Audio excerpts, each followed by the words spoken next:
without commenting on how quickly you have to state your value proposition. Panelists, when someone says, I want $1 million, what do you want to hear, why they want it, what do you want to hear in the why response? Well, from the personal financial side, I can't tell you how many businesses come to us and they say they want capital and their personal credit is shot. And the first thing that we look at is to make sure your personal finances are in order in terms of your credit. You have to understand that 35% of your FICO score is a record of paying your bills on time. You know, you miss one payment, 50 to 100 points goes immediately off of your FICO score. 30% of your FICO score is your balance to your total line of credit. It amazes me when this line of instant gratification, immediate gratification, how much we use credit cards as opposed to trying to rely upon capital on the time when we try to come to procure funding. Those credit cards, we may have been late, we may have been racked up a whole lot of credit card debt, ends up coming up biting us because 30% of our FICO score is how much credit card debt we're using. Everybody in the room know what a FICO score is? Do you all know your score? Any comment, Corey? Well, I can tell you, just to follow up, as far as knowing your FICO score is actually quite important.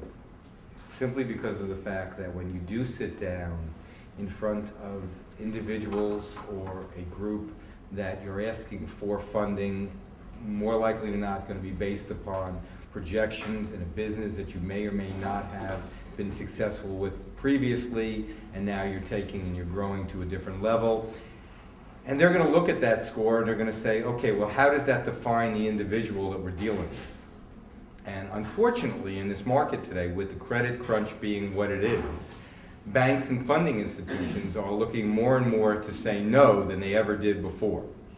So with that in mind, knowing what your FICO score is and having, quote unquote, an acceptable score, and what is acceptable is also another question. It's whether, you know, if your score is 650 and as a number and you never had a blemish, or your score is 750 and you did have a blemish, what is the difference between those? It's knowing what you have, but carrying on from there. And I asked the question of, when you look at a number which is $1 million, the question becomes is, why is it $1 million versus $500,000 versus $1.5 million? And you should not just arbitrarily pick what that number should be. I think that sounds like a right number. You actually, as part of your business plan, have to work back to the number, and whether it's $1 million or $1.3 million or 700, do not look to try to, quote unquote, build into the number, at least before you get there, a cushion for the rainy day, or the cushion for, I want to have a certain type of employee or a certain type of environment. You really have to see what your business plan is going to throw off, and then apply what you're looking to borrow towards it to see how it's going to work out in total. Mark, any comments? Not on this. I mean, the one thing I can say is, in the business that I do, I don't work that often with where the personal credit score is that important. I mean, sometimes I do, but and everything that these gentlemen said is absolutely critical and correct.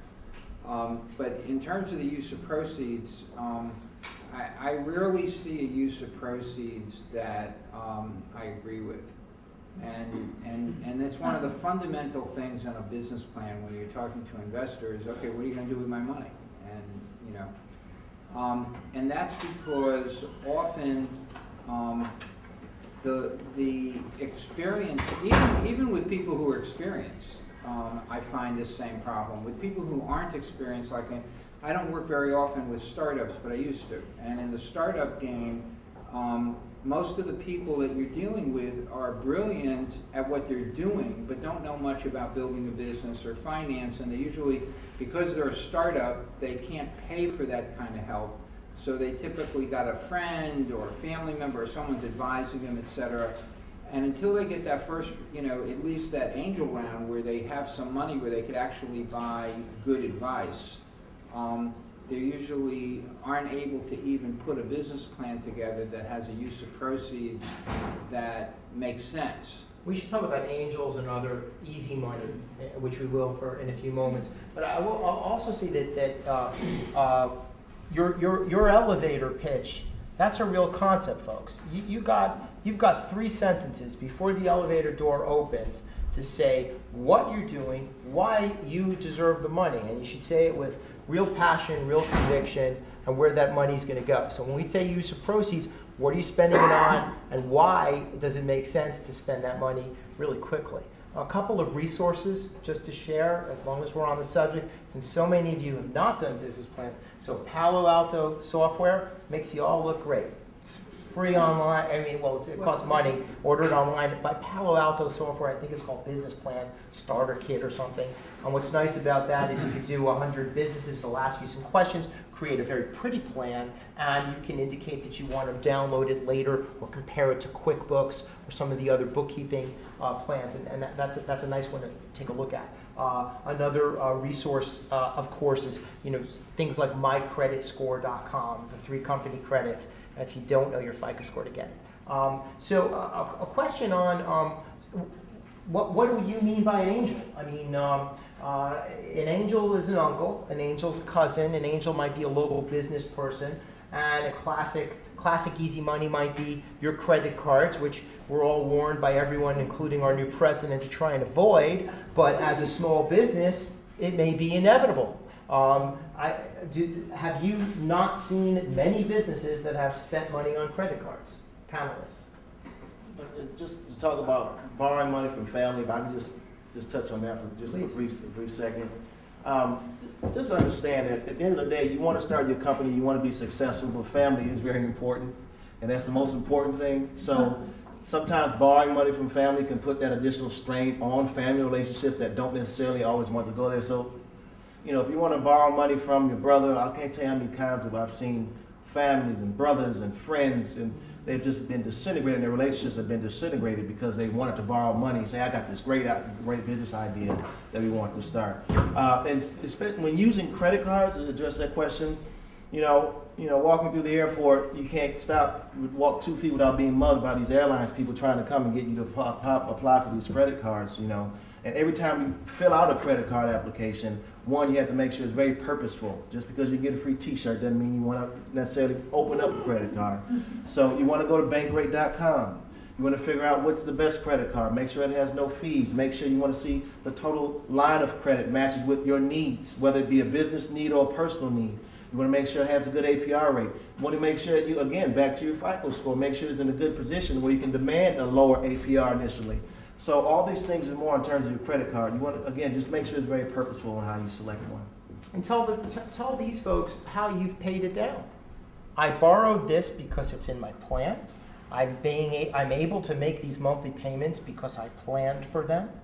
I know what I'm going to do, and my intent is to pay it down and get a larger line. That's an okay story to tell. Corey, any other kinds of angels? I was about to say the other angel, so to speak, in my world, which certainly should be a part of all your worlds in a new business, is the SBA, which is the Small Business Administration. And it's specifically designed and in place for those who necessarily never had 10 cents worth of income in the business that they're about to get into. Yet they have a business plan, and it's viable, and it's verifiable. And in doing so, you can absolutely obtain money for your new business.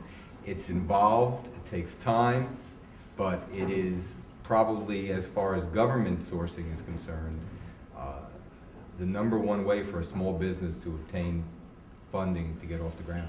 SBA has resources here in Brooklyn, starting with St. Nick's Business Development Center, your host today.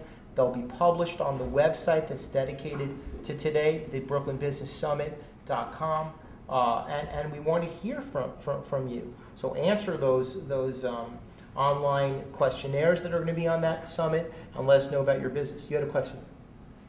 Could you say a little bit more about the use of you made the sort of cryptic comment, you very rarely see a use of proceeds that you agree with. Can you speak in general terms about what that has looked like and what you would prefer to see?